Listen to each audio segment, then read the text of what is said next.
नमस्कार, आप live cities देख रहे हैं। मैं हूं जय शुक्ला।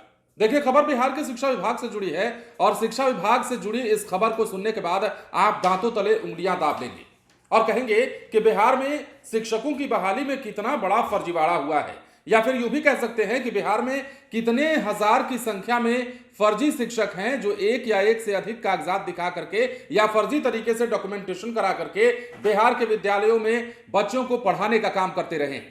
देखिए, बड़ा खुलासा हुआ है और यह खुलासा रिपोर्ट के हवाले से हम आपको बताने जा रहे हैं। लेकिन उससे पहले यह जरूर जान लीजिए कि सक्षमता परीक्षा पास जिन नियोजित शिक्षकों की काउंसलिंग नहीं हो पाई थी, उसे लेकर भी अब सरकार ने फैसला लिया है और इस काउंसलिंग को कराया जाएगा। लेकिन इसी बीच में जो रिपोर्ट आई है, जो आंकड़ा निकलकर सामने आया है, फर्जीवाड़े का आंकड़ा कह लीजिए या फिर शिक्षकों की करतूतों का आंकड़ा कह लीजिए, वो हैरान करने वाला है, वो काफी परेशान करने वाला है। बिहार में सक्षमता परीक्षा पास 1,87,818 नियोजित शिक्षकों में से 96 नियोजित शिक्षकों के सर्टिफिकेट फर्जी पाए गए हैं। लेकिन सबसे बड़ी बात यह है कि इसके साथ ही 23,801 नियोजित शिक्षकों के एक या फिर एक से अधिक प्रमाण पत्र संदिग्ध पाए गए हैं। ऐसे संदिग्ध प्रमाण पत्रों की दोबारा जांच कराई जाएगी, तब दोषी शिक्षकों पर कार्रवाई भी की जाएगी। मतलब कभी भी इन पर कार्रवाई हो सकती है। 23,000 से ज्यादा ऐसे शिक्षक हैं जिनके कागजात संदिग्ध पाए गए हैं। अब देखिए, किसी कारण से काउंसलिंग से गैर हाजिर और वैध कारण वाले शिक्षकों को दोबारा काउंसलिंग का मौका मिलेगा।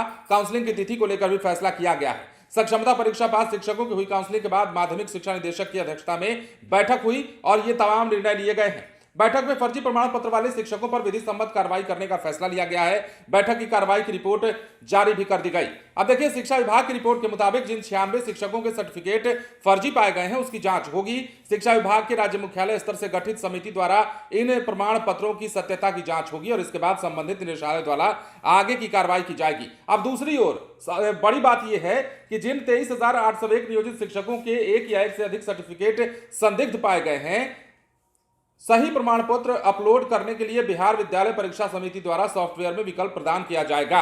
हालांकि संबंधित शिक्षकों द्वारा पूर्व में अपलोड किया गया प्रमाण पत्र यथावत रहेगा, ताकि शिक्षकों द्वारा अपलोड किए गए दोनों प्रमाण पत्रों का आवश्यकता अनुसार अवलोकन किया जा सके। अब देखिए, ये तमाम आंकड़े निकलकर सामने आए हैं और यह भी आंकड़ा जानिए कि जो रिपोर्ट है उसके मुताबिक पहली सक्षमता परीक्षा पास 1,87,818 नियोजित शिक्षकों की काउंसलिंग गत 1 अगस्त से 13 सितंबर तक हुई थी। इसमें 1,84,452 नियोजित शिक्षक ही उपस्थित हुए थे। बाकी 3,366 नियोजित शिक्षक अनुपस्थित रहे थे। अब देखिए, जाहिर है कि जिन 1,73,527 नियोजित शिक्षकों की काउंसलिंग हुई, उनमें 1,39,634 नियोजित शिक्षक ही सफल काउंसलिंग करा पाए। शेष 33,893 नियोजित शिक्षकों की काउंसलिंग का कार्य नहीं हो पाया और इन्हीं 33,800 से ज्यादा जो नियोजित शिक्षक हैं, उनकी काउंसलिंग के लिए जो है अब सरकार ने फैसला लिया है। उसकी तिथि भी जल्द घोषित कर दी जाएगी। लेकिन बड़ी खबर यह है कि 23,800 से ज्यादा ऐसे शिक्षक हैं जिनके प्रमाण पत्र संदिग्ध पाए गए हैं और इन पर कार्रवाई की तलवार लटक रही है। इसके साथ ही जो 96 फर्जी शिक्षक पाए गए हैं, उन पर भी कार्रवाई होने जा रही है। तो शिक्षा विभाग का एक से बढ़कर एक कारनामा, एक खुलासा कहिए या फिर यूं कहिए कि शिक्षा विभाग के अंतर्गत जो शिक्षकों की बहाली पहले हुई है, उन शिक्षकों के फर्जीवाड़े, उन शिक्षकों की बहाली में फर्जीवाड़ा कितना हुआ है, किस प्रकार धांधली हुई है, उसकी बानगी अब जाकर दिख रही है जब सक्षमता परीक्षा वाले नियोजित शिक्षकों की काउंसलिंग का मौका चल रहा है। बने रहे लाइव सिटीज के साथ। धन्यवाद।